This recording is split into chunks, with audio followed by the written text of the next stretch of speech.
Dans quelques années, beaucoup de gens vont regarder 0,1 Bitcoin comme on regarde aujourd'hui un Bitcoin, en se disant « j'aurais dû accumuler quand c'était encore possible ». Alors pour t'aider à atteindre au moins 0,1 Bitcoin cette année, aujourd'hui, je vais te faire chercher de l'argent dans les endroits auxquels tu n'aurais probablement jamais pensé. Ton boulot, tes vieilles affaires, tes mauvaises habitudes, le trading. On va même parler de s'endetter et de gens qui ont carrément vendu leur plasma pour acheter du Bitcoin. J'ai retenu 7 façons d'en accumuler, des plus simples aux plus agressives, et l'idée c'est que tu vas pouvoir les combiner et enfin y arriver. Alors commençons tout de suite avec la première, le DCA. Déjà le DCA c'est quoi ? Ça s'appelle Dollar Cost Averaging, c'est-à-dire que ça va nous permettre de lisser le prix sur plusieurs achats. Grosso modo, très simple, tu achètes un petit peu de Bitcoin à intervalles réguliers, peu importe le prix, parce que ça te permettra d'acheter quand c'est cher et de réduire ton prix d'achat quand c'est moins cher et que tu en rachètes la fois suivante. Et si jamais on a une grosse chute du Bitcoin, après tu peux adapter et envoyer tout d'un coup un petit peu plus d'argent pour, encore une fois, lisser ton prix vers le bas. Mais ce qui est important, c'est tout simplement de ne pas se dire « ok, là il est trop haut, j'achèterai plus tard quand ça sera plus bas », parce que peut-être qu'il ne sera jamais plus bas. Et commencer aujourd'hui, dans ce cas-là, ça fait sens. On peut pas prédire l'avenir, peu importe ce qu'ils disent sur YouTube. Donc ça te permet d'avoir un prix optimal et en plus de lisser l'achat sur le long terme, parce que mettre de l'argent, ça coûte de l'argent, forcément. Et je suppose que si vous êtes quelqu'un de normal, vous n'avez pas beaucoup d'argent comme ça disponible maintenant pour acheter du Bitcoin. Alors en mettre un petit peu toutes les semaines, ça c'est plus facile. Donc le DCA pour la base, c'est tout simplement ça. Si vous voulez, j'avais fait une vidéo avec une stratégie un petit peu avancée pour optimiser et accumuler un petit peu plus vite sur une autre vidéo. Mais c'est pas ce qui est important aujourd'hui. Connaître cette stratégie toute bête et commencer dès aujourd'hui, c'est ça qui est essentiel dans cette vidéo. Maintenant, ce que je vous ai dit, c'est que bon, c'est un petit peu d'argent toutes les semaines, mais peut-être que vous n'avez pas un petit peu d'argent, même un petit peu d'argent toutes les semaines, et qu'il faut trouver l'argent ailleurs. Même moi d'ailleurs, quand j'ai commencé à accumuler le Bitcoin il y a un paquet d'années, j'ai pas fait du DCA. On en reparlera dans la méthode numéro 3. Donc la question qu'on se pose maintenant, c'est comment est-ce qu'on fait plus d'argent? Une des solutions à laquelle beaucoup s'essayent, beaucoup se frottent et beaucoup se piquent aussi, c'est de faire du trading. Pourquoi? Quelle est leur logique? Ils se disent, le Bitcoin, si j'en achète aujourd'hui, de toute façon, il fera pas un x10, x100, x1000, x100 000 comme ça a fait par le passé. Du coup, est-ce que c'est aussi intéressant? Bon, 0,1 Bitcoin, comme on l'a vu, ça peut valoir très beaucoup dans le futur. Mais souvent, on en veut plus, ou en tout cas,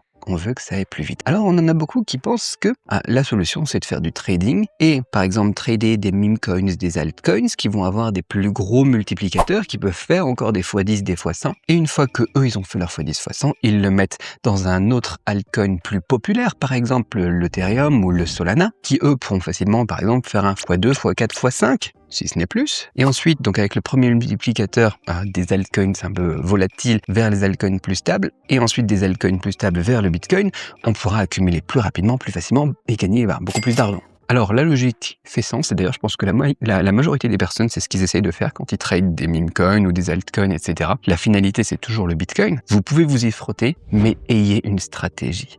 Alors, il y a deux choses. Première chose, c'est avoir une stratégie. C'est-à-dire que faut prévoir, ok, quand vous rentrez dans la position, à quel moment vous allez vendre, à quel moment vous allez, par exemple, monter votre stop loss vers le break-even. Quand vous faites un x2, par exemple, vous retirez 50%. Ensuite, quand ça fait x4, vous retirez un petit peu, là, vous prenez du profit, des choses comme ça. Avoir des stratégies, il faut avoir des stratégies, peu importe de stratégie. On peut en discuter dans les commentaires si vous voulez, mais ayez une stratégie. C'est la première chose. Et deuxième chose, tenez-vous à votre stratégie.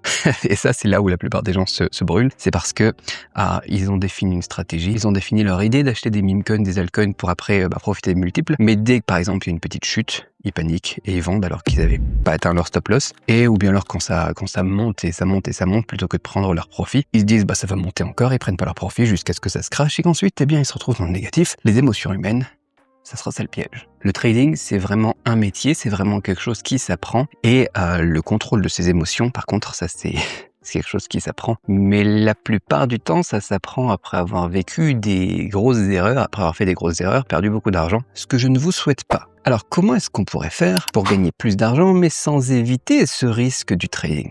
Tout simplement gagner plus. Ce qu'on veut, c'est gagner plus. Comment est-ce qu'on peut gagner plus d'argent?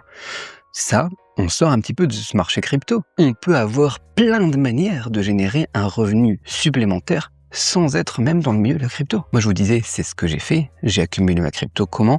Avec les bénéfices de ma société d'import-export. On est loin du domaine de la crypto, là. Et vous pouvez faire la même chose. Alors, vous n'êtes pas obligé de créer une société d'import-export à Hong Kong et à New York, mais vous pouvez prendre un deuxième job, Vous pouvez faire des heures sup, vous pouvez faire des jobs en freelance, vous pouvez demander une augmentation à votre patron. La plupart des gens, ils ne demandent pas d'augmentation à leur patron, je sais pas pourquoi.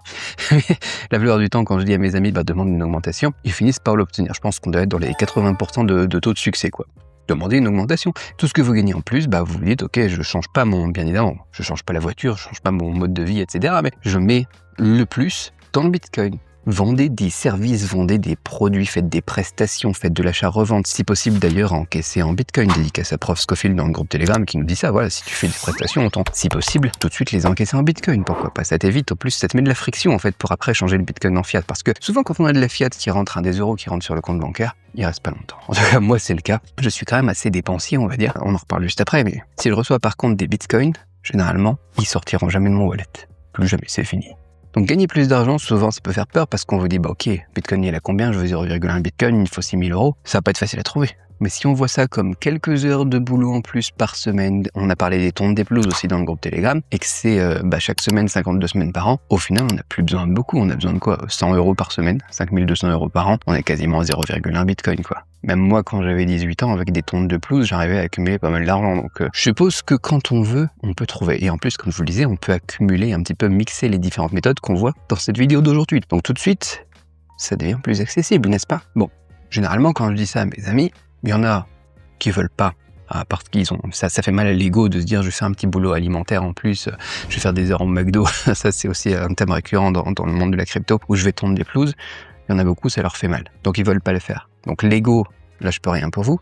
Par contre, l'objection que j'ai souvent, c'est j'ai pas le temps. Et ça, c'est quand même une objection qui est plutôt valable.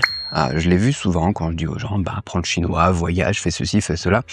Il y a le problème j'ai pas d'argent, qui est souvent une fausse excuse, mais le problème j'ai pas de temps, ça c'est un petit peu plus compliqué. Moi je suis papa, j'ai 2 enfants. Effectivement, je peux comprendre qu'avec le boulot avant, parfois je bossais 70 heures par semaine, j'avais ma propre boîte et des choses comme ça. Ne pas avoir le temps, en tout cas la gestion du temps, même si ça se travaille aussi, c'était une excuse valable. Alors je me suis dit, pour la suite de cette vidéo, qu'est-ce qu'on pourrait trouver qui permet d'optimiser ce qu'on a déjà, de pas travailler plus, de pas dépenser plus d'heures, mais de rentabiliser un petit peu ce qu'on a déjà. Bon, on avait déjà l'idée de demander une augmentation, pourquoi pas, mais on peut aller beaucoup plus loin. Par exemple, monétiser ses mauvaises habitudes. Parce qu'il faut penser en dehors de la boîte, comme disent les Anglais. Si on commence à transformer les mauvaises habitudes et à prendre l'argent qui part là-dedans pour le mettre dans le Bitcoin, là ça devient intéressant. D'où l'effet qui se coule, pour les vieux qui connaissent, parce que on va plus avoir cette mauvaise habitude, et en plus on va avoir une récompense qui est du Bitcoin que l'on pourra montrer à la fin aussi de l'année en disant tiens, ok, j'ai arrêté de fumer par exemple, tout mon budget clope là, à 10 € le paquet, 2 paquets par jour, maintenant c'est passé dans le Bitcoin, regarde à la fin de l'année ce que j'ai accumulé, regarde où je suis maintenant, et dans 10 ans vous êtes bien content d'avoir arrêté de fumer. Alors moi je fume plus depuis 2017 je pense, à part un petit cigare de temps en temps, d'ailleurs si je mettais mon budget cigare je suis sûr que je pourrais avoir quand même pas mal de Bitcoin en plus. Quoi qu'il en soit, on a tous des mauvaises habitudes, ça peut être l'alcool, ça peut être les paris, ça peut être des dépenses dans des trucs addictifs, je sais pas moi, OnlyFans par exemple, comme le dit l'adage, range ta main et mets ça en Bitcoin. Tout ça, vous pouvez le transformer en achat de Bitcoin. Chaque habitude supprimée, vous transformez la somme immédiatement en Bitcoin. Et on peut tous avoir des trucs. Parfois, c'est pas une mauvaise habitude, mais ça peut être une passion qui peut être un petit peu coûteuse, par exemple. Là, je rigole parce que je pense à ma femme qui me dit faudrait que t'arrêtes avec ton bateau parce que on est à quoi 4500, 4800 € par an avec les assurances, la place de port, les choses comme ça, sans compter l'essence à chaque sortie qui fait quand même mal au prix où on est à 2 € le litre en ce moment. Quand ton truc consomme 45 litres par heure, ça fait mal rapidement. Donc voilà, si ça c'était parti en Bitcoin, bon, elle le verrait partir dans d'autres choses, le shopping par exemple, mais si ça c'était parti en Bitcoin, ça ferait beaucoup d'argent en plus à la fin, et ça ferait un 0,1 Bitcoin, encore une fois, de plus à la fin de l'année. Peu importe, parlons pas du bateau, c'est un sujet sensible, jusque là je m'en sors pas mal, faudra pas que je regarde cette vidéo, mais voilà. Ensuite, qu'est-ce qu'on a d'autre? Il y a la règle des 48 heures, puisqu'on parle du shopping justement. Avant chaque achat impulsif, attendre 48 heures, très bonne règle, et là c'est pas que pour les femmes, c'est pour moi aussi, ça marche aussi, parce que là par exemple je viens de m'acheter une paire de chaussures chez Gucci, j'en ai déjà beaucoup des chaussures, j'aurais peut-être pas dû, qu'est-ce que j'aurais dû faire? J'aurais dû faire cette règle des 48 heures, avant un achat impulsif, vous attendez 48 heures, et 48 heures après vous vous reposez la question, ok, est-ce que cet achat je le fais? Par exemple je l'ai mis dans mon panier Amazon, par exemple je suis parti du magasin, je suis rentré à la maison pour réfléchir, etc. Est-ce que 48 heures après, on a toujours autant besoin de ça? C'est comme pour le trading, hein. Le plus difficile dans la vie, c'est le contrôle de sa psychologie humaine. On a des cerveaux reptiliens, je sais pas quoi, tu vois, et on veut tout de suite, etc. On se justifie avec les émotions, mais souvent, en fait, analytiquement parlant, pragmatiquement parlant, ça ne fait pas sens de faire certains achats. Donc après 48 heures, est-ce que c'est toujours aussi essentiel que ça, aussi indispensable que ça? Ok, tu fais ton achat, y a pas de souci. Si tu veux t'acheter un truc qui est important, t'as besoin d'un nouveau costume parce que t'as eu ta promotion maintenant des cadres et t'as besoin d'un costume, bah t'achètes ton costume quoi. Mais si après 48 heures tu te dis bah en fait j'en avais pas tant besoin que ça, j'ai des chaussures ici et puis j'ai pas besoin de costume parce que bah c'est pas mon style de vie, tu vois. Moi je veux pas travailler en banque, je travaille pas dans les assurances, je mets pas de costume, ça sert à rien, même s'il est beau, même si ma femme elle me dit prends-le, bah l'envie elle est plus là aujourd'hui et au final je me rends compte que je l'aurais mis une fois par an quoi. Bah qu'est-ce que tu fais là? Tu mets ton argent en bitcoin. Ça devient 0,00 quelque chose bitcoin. Et petit à petit, pour certains en tout cas, ça peut aller très très vite pour accumuler 0,1 bitcoin. Je parle pas du tout pour moi, je parle pas du tout pour nous. Faudrait que je pratique ce que je prêche là.